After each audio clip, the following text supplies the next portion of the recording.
आप देख रहे हैं एनएमएफ न्यूज। आपके साथ मैं हूं नम्रता चौधरी। मेरे साथ इस वक्त जुड़े हैं मेरे वरिष्ठ सहयोगी पंकज प्रसून। चर्चा करेंगे पंजाब पर। पंजाब इसलिए चर्चा का विषय बन रहा है क्योंकि यहां पर चुनाव होने हैं, और चुनाव होने हैं तो कांग्रेस में खींचतान शुरू हो गई है। मतलब ये वो कांग्रेस है जिसके जहां पर पॉसिबल चांसेस हो सकते हैं जीतने के, वहां पर उसके नेता बंटाधार कर देते हैं। अब लेटेस्ट उदाहरण पंजाब का है। पंजाब में एक उम्मीद थी कांग्रेस को, लेकिन वहां पर चन्नी सारा खेल बिगाड़ते हुए नजर आ रही हैं। कैसे? पूर्व मुख्यमंत्री चन्नी ने बगावत कर दी है। उनके साथ लगभग 50 ऐसे नेता हैं जो कह रहे हैं कि जो मांग चन्नी कर रहे हैं हम उसके साथ हैं। मांग क्या है? प्रदेश अध्यक्ष चन्नी को बनाया जाए, उनके नेतृत्व में चुनाव लड़ा जाए, और फिर आगे की तो बात आप समझ ही रहे हैं। मुख्यमंत्री तक की जो कल्पना है वो चन्नी द्वारा की जा रही है। अब जैसे तैसे पहले तो बन गए थे, लेकिन अब कांग्रेस सोच रही है कि हमारे पास और भी बहुत सारे ऑप्शंस हैं, लेकिन वहां तक पहुंचने में कहीं ऐसा ना हो कि चन्नी पूरा गेम पलट दे। आज इसी पर चर्चा करेंगे पंकज जी। 50 नेताओं का एक साथ चन्नी के समर्थन में आ जाना यह तो तय करता है कि चन्नी के साथ जनाधार है, एटलीस्ट नेताओं का तो है कांग्रेस में। लेकिन कांग्रेस आलाकमान अब क्या करेगा? पंजाब में भी बगावत, बिल्कुल, और खुली बगावत। पंजाब में सीधे सीधे धमकी कि या तो राजा वेडिंग को प्रदेश अध्यक्ष पद से हटाओ और वरना हम हरा देंगे। कल जो चन्नी के घर पे जो बैठक हुई उसमें 2 प्रपोजल पास किए गए। पहला कि चन्नी साहब जाएंगे और केंद्रीय आला कमान को समझाएंगे कि राजा वेडिंग जिसे प्रदेश अध्यक्ष बनाया उसके नेतृत्व में हम चुनाव नहीं जीत सकते, इसलिए उसको हटा दीजिए। दूसरा प्रपोजल यह था कि अगर केंद्रीय आला कमान जिद पे अड़ता है और नहीं हटाता है तो हम असहयोग आंदोलन करेंगे। मतलब उस प्रदेश अध्यक्ष को हम सहयोग नहीं करेंगे, चुनाव हरवाएंगे। और यही 2 था। अब आपने खुद बताया कि 50-60 नेता थे वहां पे। जो राजा वेडिंग का फैक्शन है उनका जो गुट है उसका अलग तर्क है। उन्होंने कहा कि आज अगर बगावत के आगे झुक गए ना राहुल गांधी तो जिंदगी भर झुकाते रहेंगे चन्नी, तो चन्नी को पार्टी से निकाल दो। बयान है। उन्होंने ये कहा कि जो 1 घंटे नहीं देरी करना चाहिए, 24 घंटे के अंदर चन्नी को पार्टी से निकाल दो। कैप्टन अमरिंदर सिंह भी बहुत बड़ा नेता था, निकल गया तो पता चला 17,000 वोट आया। फिर वो सारा उदाहरण बता रहे थे कि जो जो कांग्रेस छोड़ कर गया उसको पंजाब में कोई पूछा नहीं, चन्नी भी चला जाए। अरे नहीं तो पंजाब में कांग्रेस के पास बड़े चेहरे बचते कौन से हैं? दिक्कत तो यही है ना कांग्रेस के साथ, बड़े नेताओं को बचाना और रोकना नहीं सीखा। एक एक करके सारे जा रहे हैं। बिल्कुल। और एक चीज और है कि चन्नी सबसे ज्यादा पैसे वाला नेता है। पैसे वाला नेता वो दलित है। हाँ, सबसे ज्यादा पंजाब में सबसे ज्यादा पैसे वाला नेता, और सबसे ज्यादा दलितों की आबादी भी पंजाब में है। अगर परसेंटेज वाइज आप देखें तो भारत के किसी भी राज्य से ज्यादा दलित पंजाब में है, और ये दलित का नेता है। तो खुद जीते या नहीं जीते, लेकिन कांग्रेस को हराने की पूरी क्षमता है। इस बारे में चन्नी आश्वस्त है कि इसमें कोई इस बात नहीं है। अच्छा, एक और इंटरेस्टिंग चीज हुआ। एक और साहब जो बयानबाजी कर रहे थे, जो बहुत बड़े नेता थे, सिमरनजीत सिंह मान, वो कल अमित शाह से मिलने पहुंचे, चोरी चोरी चुपके चुपके। वो कांग्रेस के दूसरे सबसे बड़े नेता, पहला सबसे बड़ा नेता बागी या दूसरा सबसे बड़े नेता अमित शाह के पास। अब ये जो राजा वेडिंग है, कल शाम को इस पे प्रेशर आया कि यार ऐसे भी तो जीतोगे नहीं, शहादत दे दो, इस्तीफा दे दो। इसने कहा कि मैं क्यों दूं इस्तीफा, मुझे राहुल जी ने चुना है, और राहुल जी ने लगातार 3 दिन की बैठक के बाद चुना है। राहुल जी जब से विदेश में आए पंजाब के नेताओं से मिल रहे थे, कभी इस नेता से कभी उस नेता से। अंत में फैसला किया कि जो नेता अपने आप को नेता समझते हैं उसमें से किसी को नहीं चुनना है, उसको चुनना जिसको हम चाहते हैं। ये हो रहा है पंजाब में। और कल मैं पत्रकारों का पैनल डिस्कशन देख रहा था, उसमें कह रहे थे कि पंजाब में कांग्रेस ने अपनी हार की पटकथा खुद ही लिख दी है। और उदाहरण बता रहे थे, सचिन पायलट अशोक गहलोत लड़े, रिजल्ट क्या हुआ? हार गए। भूपेश बघेल और वो राजा साहब जो केपीएस देव जो हैं, वो लड़ गए छत्तीसगढ़ में, हार गए। जहां जहां लड़े हैं वहां वहां हारे हैं। तो पंजाब में भी हारे थे एक बार, वो कैप्टन अमरिंदर सिंह सिद्धू की लड़ाई में, तो अपनी स्क्रिप्ट खुद लिख दी फिर से। लेकिन चन्नी, मान लीजिए अगर चन्नी नाराज हो जाए, मैं एक हाइपोथेटिकल सिचुएशन बस एज्यूम करना चाह रही हूँ, नाराज तो वो हो ही गए हैं, लेकिन अगर वो पार्टी से बगावत कर जाते हैं, अलग हो जाते हैं, या उनके समर्थक कसम खा लेते हैं कि भैया हम तो चुनाव हराएंगे, तो कांग्रेस को क्या मिलेगा? अभी एटलीस्ट 18 पे है, तो उम्मीद तो है कि आम आदमी पार्टी का भी थोड़ा बहुत नेगेटिव फैक्टर जा रहा है, तो हम आगे बढ़ सकते हैं। एटलीस्ट बीजेपी से तो अच्छी पोजीशन में है कांग्रेस पंजाब में इस वक्त। चन्नी का जाना ऑब्वियसली नुकसान पहुंचाएगा। बिल्कुल, ये तो चन्नी का जाना नुकसान ही नहीं पहुंचाएगा। अगर चन्नी ने कहीं दूसरे से हाथ मिला लिया, सिर्फ हराने के लिए लड़ रहे। देखिए, मैं एक सब बात बताता हूं, पंजाब सिर्फ 117 विधानसभा सीटें हैं, 117, और लड़ कितने दल रहे हैं? हर सीट पे लड़ने वाली बात करो। कांग्रेस सभी सीटों पर लड़ेगी, आम आदमी पार्टी सभी सीटों पर लड़ेगी, बीजेपी ने अनाउंस किया है हम सभी सीटों पर लड़ेंगे, अकाली दल सभी सीटों पर लड़ेंगे, और एक अमृतपाल सिंह की पार्टी है वो भी सभी सीटों पर लड़ेगी, वो जो खालिस्तानी जो जेल में गया। हर सीट पे 5 कैंडिडेट हैं, और कहीं कहीं बीएसपी भी वहां मजबूत है। जब 6 कैंडिडेट, 6 पार्टियां लड़ रही है ना, तो 2 से 3% का फासला बहुत बड़ा फासला नजर आता है सीटों के लिहाज से। मतलब कि मिलेंगे तो 1000-2000 ज्यादा वोट, लेकिन नंबर ऑफ सीट्स में फिर बहुत ज्यादा अंतर पड़ जाता है।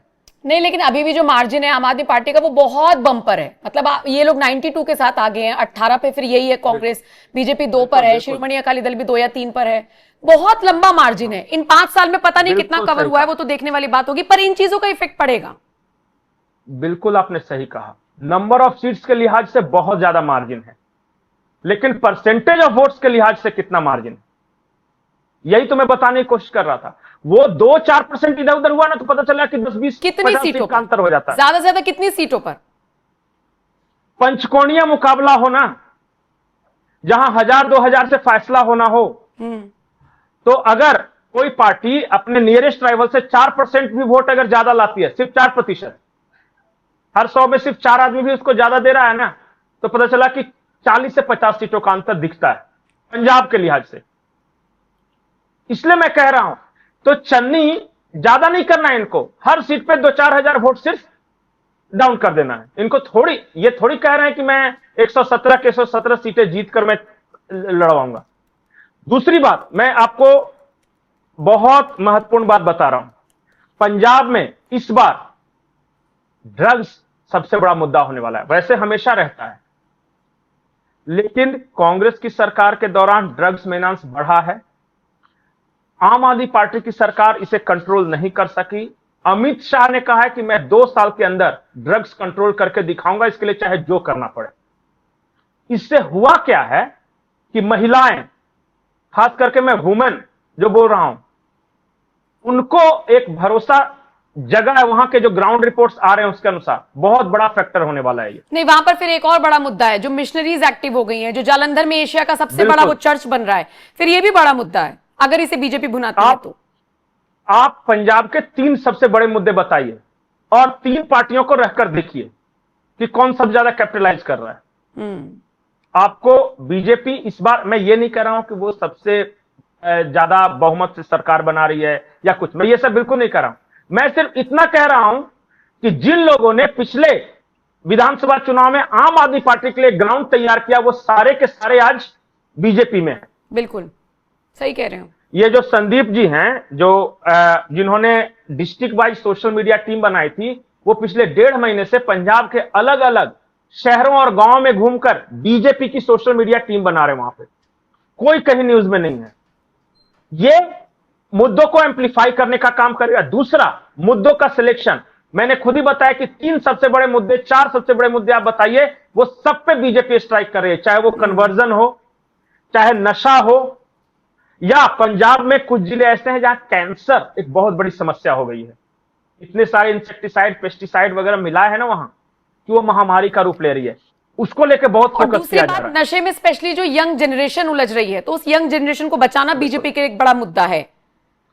ये 4-5 मुद्दे हैं। अमित शाह के घर एक बैठक हुई थी 12 जून को, और उसमें पंजाब से नितिन नवीन थे, अमित शाह थे, पंजाब से सारे लोग आए थे। अमित शाह ने कहा कि हम बताते हैं कि चुनाव जो है तुम लोग जो सिर्फ तैयारी करो, चुनाव जीतकर मैं दूंगा। पूछा कि क्या करना है? विधानसभा 22 3 इंचार्ज होंगे। पूरे देश में कहीं भी जो सांसद है वो एक विधानसभा का इंचार्ज होगा। उसके बाद पूरे देश से कहीं एक विधायक आएगा, वो विधानसभा में वहां रहेगा। और तीसरा, संगठन से जुड़ा एक व्यक्ति कोई होगा, वो आरएसएस का हो सकता है, वो होगा वो। इन तीनों का काम यह है कि हर गांव, हर घर में चुनाव होने तक 2 बार पहुंचना है और कुछ बात नहीं करनी है, सिर्फ इतना कहना है कि आपके घर की क्या समस्या है, मैं उसे सॉल्व करके दूंगा। इवन अगर घर के सामने नाली बह रही है, पैसा नहीं दे रही है ना कोई सरकार, तो हम श्रमदान करके नाली ठीक करेंगे, पर करेंगे, लेकिन हम करेंगे। मतलब जमीनी स्तर पर बीजेपी मेहनत कर रही है, लेकिन इसका खामियाजा क्या होगा ये देखेंगे। मतलब अगर बीजेपी जीत जाए तो ये ना सोचे कि हाय ये कैसे हो गया, ग्राउंड जीरो पर उतर चुकी है। बिल्कुल नहीं, सारे पार्टियों को ट्राई करके देख लिया ना। और एक रिलीजियस फैक्टर है। देखिए वहां पे जो जट सिख हैं, जट सिख बीजेपी से इंतहा नफरत करते हैं, वो नहीं देंगे वोट। वो क्यों करते हैं इसका कोई कारण नहीं है, पर करते हैं। हरियाणा में सेम यही चीज है। वहां की राजनीति पे जाटों का प्रभाव जाट था, वर्सेस नॉन और जाट मुस्लिम, जाट मुस्लिम जिधर जाते थे वो सरकार बनती थी। पंजाब के राजनीति पर भी ये जट सिख और ये कन्वर्ट्स जैसे मुस्लिम हो गए, क्रिश्चियन, इनका प्रभाव रहता है जिधर जाएंगे। वहां भी वही नारा है, 2 को छोड़ो सबको जोड़ो। और हरियाणा के मुख्यमंत्री नायब सिंह सैनी लगातार प्रवास कर रहे हैं। सैनी सबसे बड़ी आबादी है वहां पे हिंदुओं की पंजाब के अंदर। तो दलित प्लस जो सैनी लोग, जो अदर्स हिंदू, ये सबको जो हमको दे सकता है उससे देने दो। पिछली बार मैं आपको आंकड़े बता रहा हूं, हार्ड फैक्ट्स। पिछले विधानसभा चुनाव में बीजेपी को 4% वोट मिले थे पंजाब में। इस लोकसभा चुनाव में हर जगह बीजेपी का परफॉर्मेंस अच्छा नहीं रहा। 244 सीटें आए, 4% से बढ़कर 18% पंजाब में हो गई। तो 18 से 22 अगर हो गई ना 4% और 5 पार्टियां हैं ना, फिर मजा आएगा, देखते जाइए। अभी तो नवजोत सिंह सिद्धू की पत्नी ने भी जो पार्टी बनाई है वो भी उसे बड़ा ग्राउंड जीरो पर मजबूत कर रही हैं। देखने वाली बात होगी कितना इफेक्ट होगा, कितना फैक्टर होगा। लेकिन एक ये कम से कम ये तो जाएगा ना कि सिद्धू की क्या भूमिका थी और अब वो किस भूमिका में। कुछ तो बयानबाजी उनकी तरफ से भी होगी ना, कि सारी चीजें एक साथ जब इकट्ठी होंगी तो कितना ही इंपैक्ट पड़ेगा। और ऊपर से ये बगावत, तो कांग्रेस के लिहाज से बड़ा इंपॉर्टेंट होने वाला ये चुनाव। देखने वाली बात होगी कि ये जो आती हुई बाजी थी ये भी रेत की तरफ फिसलेगी या फिर कुछ खेला होगा। शुक्रिया पंकज जी मेरे साथ जुड़ने के लिए। बाकी दर्शकों के हवाले, स्पेशली अगर आप पंजाब से देख रहे हैं इस वीडियो को, तो मुझे बताइए आपके हिसाब से क्या समीकरण बन रहा है, कमेंट सेक्शन में जरूर बताएं। और बाकी खबरों के लिए NMF न्यूज देखते रहिए।